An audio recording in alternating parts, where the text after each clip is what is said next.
고난 너머에 더 큰 고난이 기다린다 할지라도 오직 하나님만을 신뢰합시다. 여러분의 영혼의 시력이 회복되기를 마음이 없는 자에게 시청자가 아니라 우리는 예배자가 되어야 됩니다. 샬롬, 복된 하루가 시작되었습니다. 오늘도 하나님께서 주시는 위로와 평강이 여러분의 삶에 가득하기를 주 여러분을 축복합니다.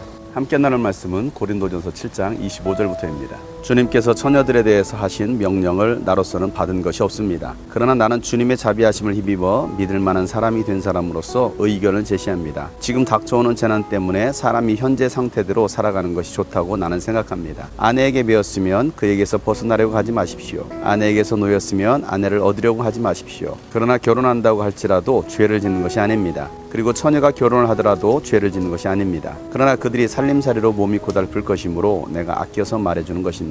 형제자매 여러분, 내가 말하는 것은 이것입니다. 때가 얼마 남지 않았으니 이제부터는 안에 있는 사람은 없는 사람처럼 하고, 우는 사람은 울지 않는 사람처럼 하고, 기쁜 사람은 기쁘지 않은 사람처럼 하고, 무엇을 산 사람은 그것을 가지고 있지 않은 사람처럼 하고, 세상을 이용하는 사람은 그렇게 하지 않는 사람처럼 하도록 하십시오. 이 세상의 형체는 사라집니다. 나는 여러분이 염려 없이 살기를 바랍니다. 결혼하지 않은 남자는 어떻게 하면 주님을 기쁘게 해드릴 수 있을까 하고 주님의 일에 마음을 씁니다. 그러나 결혼한 남자는 어떻게 하면 자기 아내를 기쁘게 할 수 있을까 하고 세상 일에 마음을 쓰게 되므로 마음이 나뉘어 있습니다. 결혼하지 않은 여자나 처녀는 몸과 영을 거룩하게 하려고 주님의 일에 마음을 쓰지만 결혼한 여자는 어떻게 하면 남편을 기쁘게 할 수 있을까 하고 세상 일에 마음을 씁니다. 내가 이 말을 하는 것은 여러분을 유익하게 하려고 그러는 것이지 여러분에게 올가미를 씌우려고 그러는 것이 아닙니다. 오히려 여러분이 품위 있게 살면서 마음에 헛갈림이 없이 오직 주님만을 섬기게 하려는 것입니다. 어떤 이가 결혼을 단념하는 것이 자기 약혼녀에게 온당하게 대하는 일이 못 된다고 생각하면 더구나 애정이 강렬하여 꼭 결혼을 해야겠으면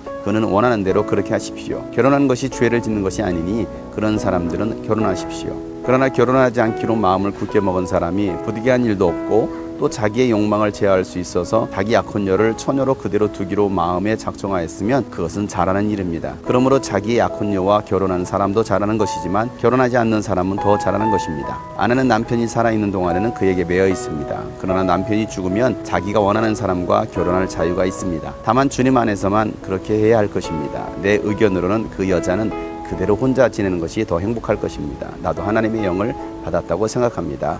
아멘. 하나님께서 남자와 여자를 창조하시고 둘이 한 몸이 되어 부부가 되게 하셨습니다. 결혼은 하나님께서 정하신 행복 공동체입니다. 그래서 남자가 여자를 만나고 또 여자가 남자를 만나서 결혼하는 것은 극히 이상적인 것입니다. 하나님께서 만드신 창조 원리입니다. 그럼에도 불구하고 오늘 바울이 권면하는 것은 결혼하지 않은 처녀들에 대해서 결혼하지 않는 것이 유익하다라고 말을 하고 있습니다. 그것은 더욱더 하나님의 일에 힘쓰도록 하기 위함입니다.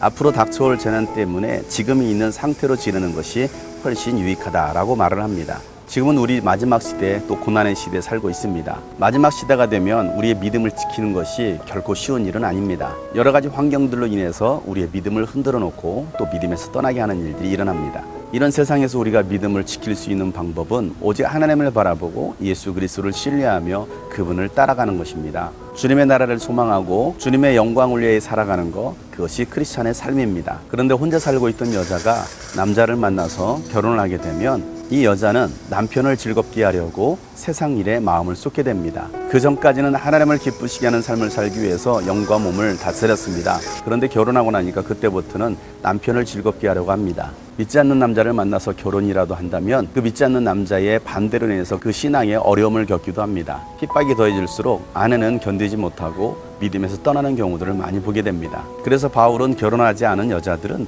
혼자 사는 것이 유익하다라고 말을 하고 있습니다.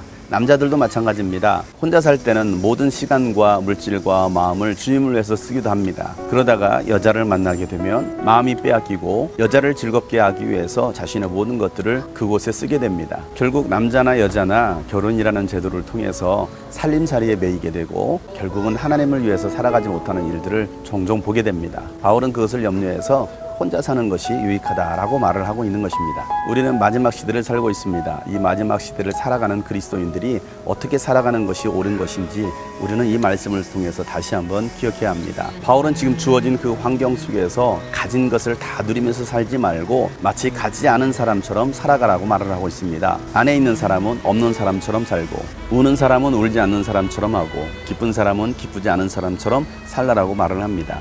세상의 것에 마음을 빼앗기지 않으려면 오직 주님만을 바라보고 살아가야 합니다. 그것이 영적으로 품위 있는 삶입니다. 결혼한 사람도 아내에게서 놓이려고 하지 말고 남편에게서 놓이려고 하지 말고 주어진 그 처지에서 오직 하나님을 기쁘시게 하는 삶을 살도록 몸부림쳐야 합니다. 결혼이란 것은 죄가 아닙니다. 믿음의 사람과의 만남을 통해서 결혼을 유지하고 하나님을 기쁘시게 하는 삶이 가장 복이 있는 삶입니다. 오늘도 우리에게 주어진 삶에 매이는 것이 아니라 주님을 바라보고 하나님 나라를 소망하며 살아갈 수 있는 우리 모든 성도들 되기를 주 여러분으로 축복합니다.